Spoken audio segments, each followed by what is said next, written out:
Hello, my name is Sinjun. Thank you for tuning in. Are you inspired to create work that feeds your soul, to leave your job, to really live this life fully, to contribute fully, to make impact in the world? This video is for you. I've felt that for a long time, my whole life, and I have made some mistakes in that process. I want to share some of them with you in hopes that it can help you, save you some time and save you some stress. This is also my baby dragon back here. She's riding along with us today. If you're like me, you probably had a point where you just got filled with inspiration to do work that makes your soul come alive. And you didn't want to get trapped in some slave wage job, being a worker bee somewhere. You wanted to fully express and live this life. For me, that came in high school. I was listening to bands like by visionary artists like Alex Grey, and I was like, man, I want to do something like that. I want to do something deep and meaningful and like have that be my job, have that be where I make money from. So I was actually pretty entrepreneurial very young. In high school, I started my own little clothing brand, and I'd put mystical designs on clothing and sell it to friends and family and some local stores. And I did different projects over the years, always kind of like on the side, and I'd hold a normal job, hoping that my side project would blow up real soon and be the main thing, right? Because that's where my soul's called to do. I don't want to sell out. I don't want to be a worker bee and just waste my life. So it put a lot of pressure on all the projects that I did over the years, and that pressure actually caused those projects to suffer and really made me want to pivot. Like if I didn't get a big result really fast, I'd move on to the next thing. And that financial pressure on it needing to work out big, that caused a lot of issues and caused poor decisions to be made. And I've come to realize now, if I can ask myself this question: do I need a big result to happen fast? And if that's the case, that might mean I'm putting too much pressure on it, and I might want to back off, maybe think more of long term. There's definitely a time to hustle and boom and push through, and there's also a time to just like water it like a tree for years. Thinking of it like a garden can be helpful, where you're watering the plants, and maybe even like a tree, a fruit tree, where you water it and you water it patiently, and it may be years before it's actually giving you fruit.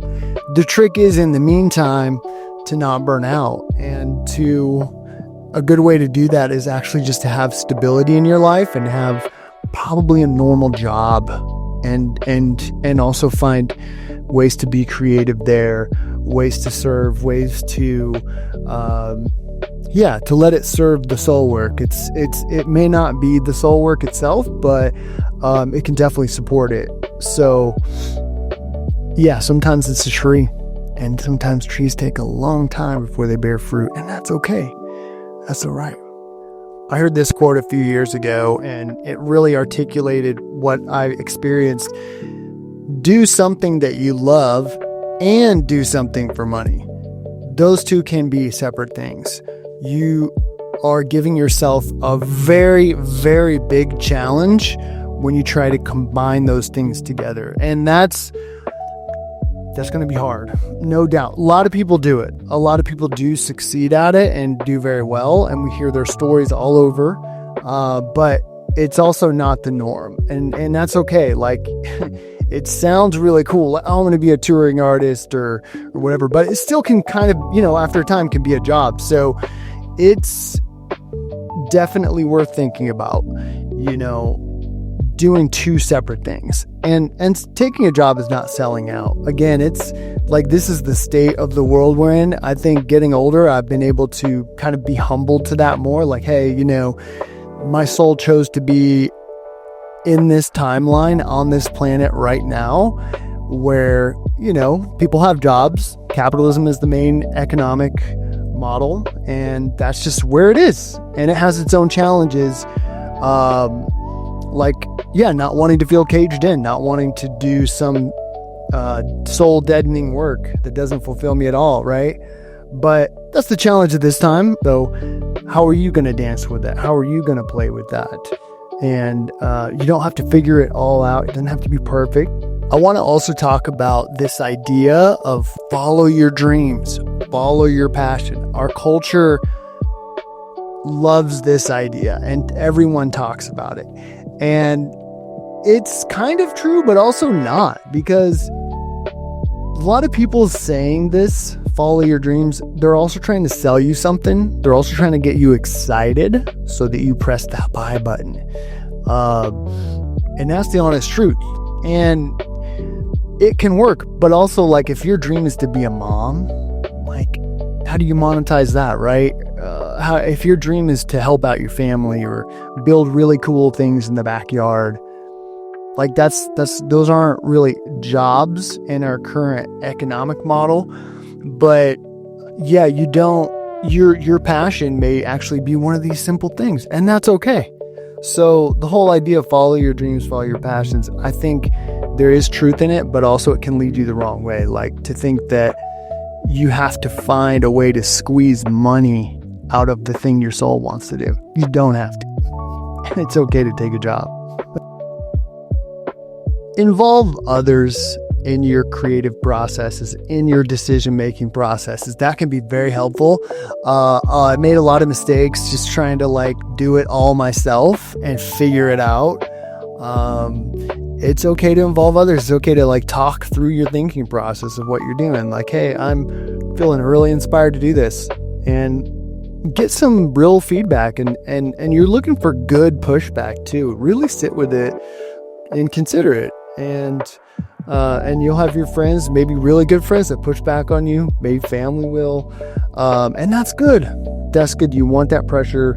You want to consider all the things they're saying, because sanity is a group project. Okay. It really is. I see this quote gets more and more true to me every year, but your own sanity is a group project that involves others, that involves your close ones in your lives, your coaches, mentors, even books you read can help you with that as well. Getting into mindsets of other people. So involve others as much as you can. And to summarize this up, sometimes there are seasons in life where you really got to YOLO and just jump and go for it. And there's sometimes when it's about getting stable. It's about watering a tree for a while and doing some soul work on the side as you build into the next thing or whatever it is. That's it. Hope that this can save you some stress, as it would have for me over the years. Sometimes the answer is just get a job, maybe even be a janitor or drive a forklift for a season or two, Thank you for tuning in. Wishing you blessings on your soul journey as you go on and on, creating and creating, my friend. Take care.